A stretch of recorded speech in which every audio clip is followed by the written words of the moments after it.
Hi, it's Bobbie. Some of you have been asking about progress notes, and so I thought I'd talk a little bit about progress notes.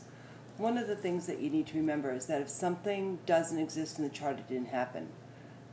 It's one of those unfortunate circumstances where, for instance, I've known therapists who have spoken to a client who was verbalizing being suicidal, verbalized a contract not to cause self-harm, and the person never wrote down, and the person suicided, and the client's family sued because the therapist was the last person they spoke to, and while she said clearly, but she committed to not doing self-harm, because it wasn't written anywhere, it's not as if it didn't exist, and you can't go back and write it after the fact.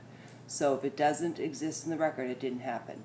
And recordings for the record have to be done on a timely basis. That means usually they have to be done the day of. Sometimes people have, depending on the system that they work within, since there's so many electronic records now, the idea that you can put in records later tends to be something that is frowned on and not really as likely to be able to do.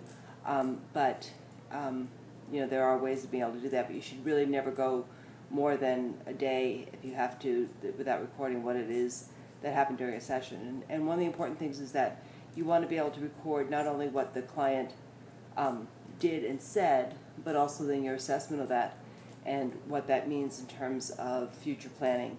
So if a client arrives late to therapy on a regular basis, sorry for the stutter, arrives late to therapy on a regular basis but spends his or her energy telling you how committed they are to the process, there's actually a conflict that goes on there. And so what I would do as a clinician, I would say, I hear you telling me how much therapy means to you, and yet you run late almost every session. And I'm curious as to, knowing that we've only got 50 minutes, what is it that keeps getting in your way of getting here on time? Because typically I would see that as being something that you don't necessarily value therapy.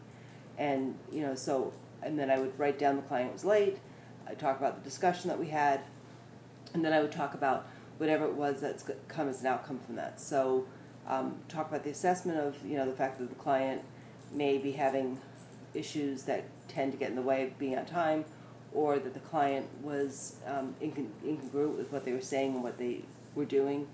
But the progress note is where I'm going to be able to process that. And the progress note should really apply to whatever's on the treatment plan. So if I say that the client is going to be, not using drugs or alcohol, then the progress note needs to really reflect whether or not I've asked that question.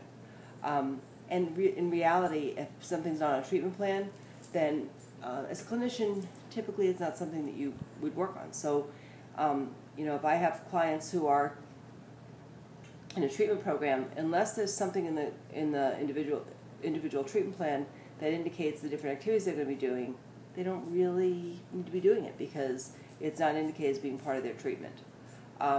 So what I want you to do for your progress notes is I want you to take 3 sessions for a client. I want you to use the format that's in the book, and I want you to be able to identify 3 different sessions that you've had with the person, and you're going to obviously be making it up. But what happened during the session, what's your assessment of that, and then what can you do with that to be able to come up with ongoing planning for the client. I oftentimes will indicate homework assignments. In fact, I'm a great homework giver, and if I don't write it down there, I tend to forget about it. So, and clients, if you don't ask them about the homework, they won't do it. So the progress note documents exactly that. It documents either progress of or the lack of progress of the client in treatment, and that's the purpose behind the progress note. Let me know if you have any questions. Thanks. Bye.